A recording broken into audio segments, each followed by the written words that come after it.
ఈరోజు 18 నవంబర్ 25. ఈరోజు market sentiment గురించి ఉపయోగపడే పారామీటర్స్ గురించి చెక్ చేద్దాం. ఏ పారామీటర్స్ ఏ వెబ్సైట్ నుంచి మనం చూడవచ్చు అనే విషయం మీద ఆల్రెడీ ఒక వీడియో తయారు చేసామండి. ఆ వీడియో మీకు రైట్ సైడ్ టాప్ కార్నర్లో ఐకార్డ్స్లో కనిపిస్తుంది. దయచేసి ఒకసారి ఆ వీడియోని చూడండి. ఈ వీడియోని కేవలం ఎడ్యుకేషనల్ మరియు ఇన్ఫర్మేషన్ కొరకు చేయబడినది. నేను సెబీ రిజిస్టర్డ్ సలహాదారుని కాదు. ఈ వీడియో ఎటువంటి రికమెండేషన్ గాను, సజెషన్ గాను, టిప్స్ గాను పరిగణించరాదు. ఏడీ రేషియో 0.45 అండి. మనకి ఇది 1కి అంత దగ్గరగా ఉంటే అంతగా న్యూట్రల్ అనుకున్నాం.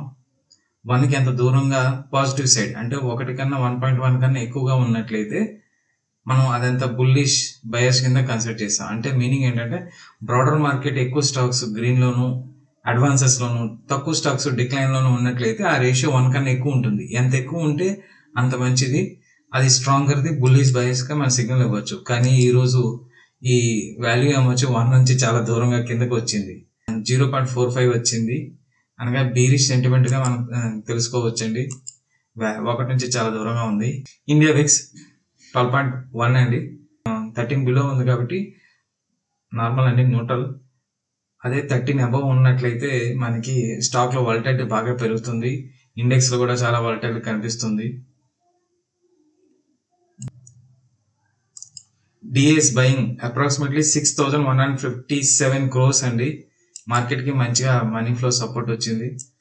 ఎఫ్ఐఎస్ యాక్టివిటీ అండి. టోటల్ బైకి టోటల్ సెల్కి మధ్య డిఫరెన్స్ నెట్ సెల్ ఆఫ్ వచ్చింది. వీళ్ళది అప్రాక్సిమేట్గా 729 crores సెల్ ఆఫ్గా వచ్చింది. ఇండెక్స్ పిఈ నిఫ్టీ క్లోజింగ్కి ఇండెక్స్ పిఈ వచ్చింది 22.33 అండి. నార్మల్ న్యూట్రల్గా మనం పరిగణించవచ్చు. 24 వచ్చినట్లయితే మనకి రెడ్ ఫ్లాగ్ కింద కన్సిడర్ చేయొచ్చు. మేజర్ ఈవెంట్స్ మన ఇండియన్ మార్కెట్ సంబంధించి నో మేజర్ ఈవెంట్స్ అండి. యుఎస్ మార్కెట్లో ఎప్పుడు ఏవో ఈవెంట్స్ ఉంటూనే ఉంటాయి. ఇంపార్టెంట్ ఈవెంట్స్ తప్పనిసరిగా మనం వీడియోలో కవర్ చేద్దాం. ఈరోజు మనం tradingview.com అనే వెబ్సైట్లో ఈ డీటెయిల్స్ చెక్ చేద్దామండి. ఇది tradingview.com అనే వెబ్సైట్ కూడా చార్ట్ కింద మన డీటెయిల్స్కి చాలా ఉపయోగపడుతుంది.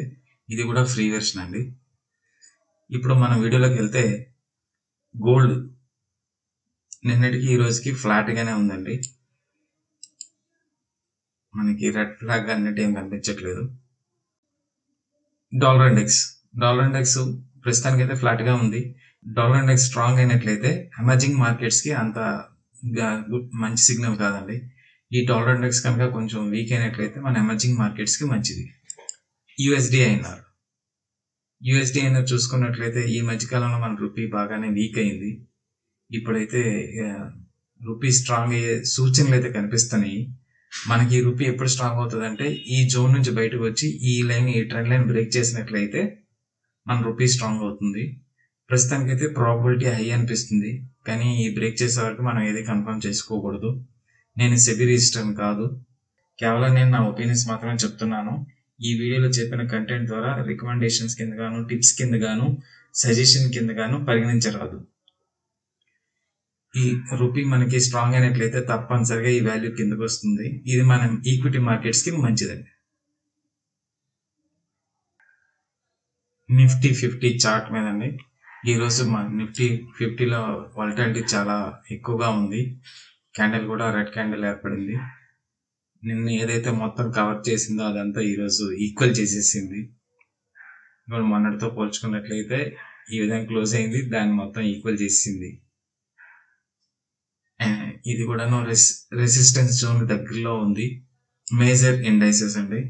American markets S&P 500 almost 1%, Dow Jones 1% కన్నా ఎక్కువ డౌన్ అయింది. జర్మనీ కూడా 1.5% పైన డౌన్ అయింది. France 1.5, Italy almost 2 above, Japan 3 above. ఇవన్నీ ఈరోజు మార్కెట్స్ అన్ని, వరల్డ్ మార్కెట్స్ అన్ని బాగా సెల్ ఆఫ్ జరిగింది. దీనికి అనుగుణంగా మన మార్కెట్లో కూడా బాగానే సెల్ ఆఫ్ అయిందని ఈరోజు మార్కెట్లో అడ్వాన్స్ డిక్లైన్ రేషియో మనకి క్లారిటీ ఇస్తుంది. ఇవి చైనా మార్కెట్స్ అండి, ఇది ఆస్ట్రేలియా మార్కెట్స్, ఓవరాల్గా అయితే వరల్డ్ మార్కెట్స్ అన్ని సెల్ ఆఫ్ కనిపించాయి, కానీ గోల్డ్ అయితే నార్మల్ న్యూట్రల్ కనిపించింది. 17 November 18 November CSV file download చేసిన తర్వాత ఆ డాటా ఇక్కడ పేస్ట్ చేశాను. ఈ సిఎస్వి ఫైల్స్ మన ఎన్ఎస్సి ఇండియా వెబ్సైట్ నుంచి ఏ విధంగా డౌన్లోడ్ చేయొచ్చని మీకు ముందే వీడియో ఆల్రెడీ వివరించానండి. FIIs short position as on date 87.84% అండి. అంటే వీళ్ళకి టోటల్గా ఉన్న పొజిషన్లో షార్ట్ పొజిషన్స్ ఎక్కువ. DIIs long positions 70.87, retail investors long position 68.91%. And pro వీళ్ళది longs and shorts almost equal, కొంచెం లాంగ్స్ బయాసే ఉంది. నిన్నటి మీద పోల్చుకున్నట్లయితే ఈరోజు ఏ విధంగా డిఫరెన్స్ వచ్చింది అన్న విషయం మీద మనం ఇక్కడ గమనించవచ్చు. క్లయింట్స్ లాంగ్స్ క్రియేట్ చేశారు, షార్ట్స్ కూడా మార్చారు. ఈ టేబుల్ ఏం చెప్తుందంటే నిన్నటికి ఈ రోజుకి డాటాలో ఏ విధమైన మార్పులు వచ్చాయనే విషయాన్ని మనం గమనించవచ్చు. ఈ టేబుల్లో క్లయింట్స్ పొజిషన్లో ఏ విధంగా మార్పులు వచ్చాయి, ఎఫ్ఐస్లో ఏ పొజిషన్ మార్పు వచ్చింది, అండ్ ప్రోలో ఏ విధంగా మార్పు వచ్చింది అనే విషయం మీరు గమనించవచ్చండి. ఈ వీడియో మీకు నచ్చినట్లయితే లైక్ చేయండి, షేర్ చేయండి, సబ్స్క్రైబ్ చేయండి, బెల్ ప్రెస్ చేయండి. Thank you.